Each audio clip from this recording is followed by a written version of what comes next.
మన ప్రభువైన యేసుక్రీస్తు నామములో అందరికీ వందనాలండి. ఈరోజు దేవుని మాటలు 2వ కొరింథీయులకు రాసిన పత్రిక 2వ అధ్యాయము 15వ వచనం.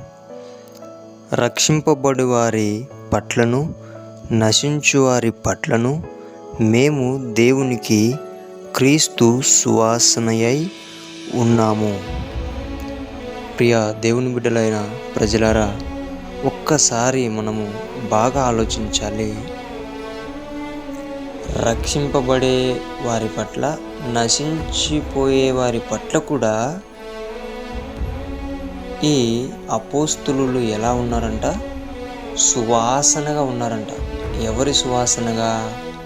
వారిని చూస్తే క్రీస్తు సువాసన వారికి తగులుతుంది.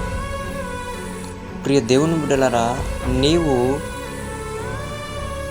బాగా ఆలోచించినట్లే మందిరములో ఉన్న వారికి మాత్రమే రెస్పెక్ట్, దేవుని బిడ్డలకు మాత్రమే రెస్పెక్ట్. పక్కన ఎవరైనా కనిపిస్తే అది ఎక్కడికి వెళ్ళిపోతుందో తెలియదు. ఇక్కడేమంటున్నారంటే, నశించిపోయే వారి పట్ల కూడా క్రీస్తు సువాసన కనిపించాలని వాక్యం చెప్తుంది. కానీ ఈ రోజుల్లో క్రైస్తవులు ఓన్లీ రక్షింపబడి వారి పట్ల మాత్రమే క్రీస్తు సువాసనగా ఉంటారు. నశించిపోయే వారి పట్ల వీరు కూడా ఏం చేస్తుంటారు? వాళ్ళను వదిలేసి, వాళ్ళని ద్వేషిస్తూ, వాళ్ళ మీద కోప్పడుతూ, వారు ఏదో అంటరాని వాళ్ళ మాదిరి చూస్తూ ఉంటారు. ప్రియ దేవుని బిడ్డలారా, మీ వల్ల దేవుని నామం దూషింపబడుతుంది.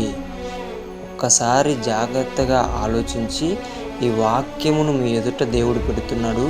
ఇప్పటికైనా జాగ్రత్త పడండి.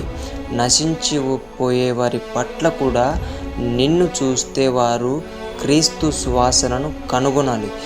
ఎప్పుడైతే ఒక మంచి సువాసనను గమనించినప్పుడు ఒక హృదయంలో సంతోషం కలుగుతుందో, అలాగుననే నశించిపోయే వారు నిన్ను చూసినప్పుడు వారికి కూడా నవ్వు కలగాలి. అటువంటి విధముగా నువ్వు ఈ లోకంలో జీవించాలని, రక్షింపబడే వారికి, నశించిపోయే వారికి కూడా క్రీస్తు సువాసనగా నీవు మారాలని దేవుని పేట మనవి చేసుకుంటున్నానండి. దేవుడి మాటలను దీవించునుగాక. ప్రార్థించుకుందాం. యేసయ్యా, నీకు వందనాలు, స్తుతి, స్తోత్రాలు నైనా. ఇన్ని రోజులు ప్రభువా, నీ బిడలమైన మేము క్రీస్తును నమ్మిన వారు, రక్షింపబడిన వారి పట్ల చాలా మర్యాదగా, చాలా రెస్పెక్ట్గా, చాలా గొప్పగా, మంచిగా ఉండేవాళ్ళం ప్రభువా. కానీ నశించిపోయే వారిని అలాగ వదిలేసేవారేమో. కానీ ఈరోజు నుంచి అలాగున కాకుండా నీ అపోస్తులు ప్రభువా ఎలాంటి పరిచర్య అయితే చేశారో, ఎలాంటి అయితే నిన్ను చూపించారో ప్రభువా, అలాంటి బిడలుగా మమ్మల్ని కూడా తయారు చేసి, రక్షింపబడే వారి పట్ల, నశించిపోయే వారి పట్ల కూడా నీకు సాక్షులుగా, నీ సువాసనగా మేము ఉండుటకు నీ సహాయం దయచేయమని యేసు నామములో ప్రార్థిస్తున్నాము తండ్రి. ఆమెన్.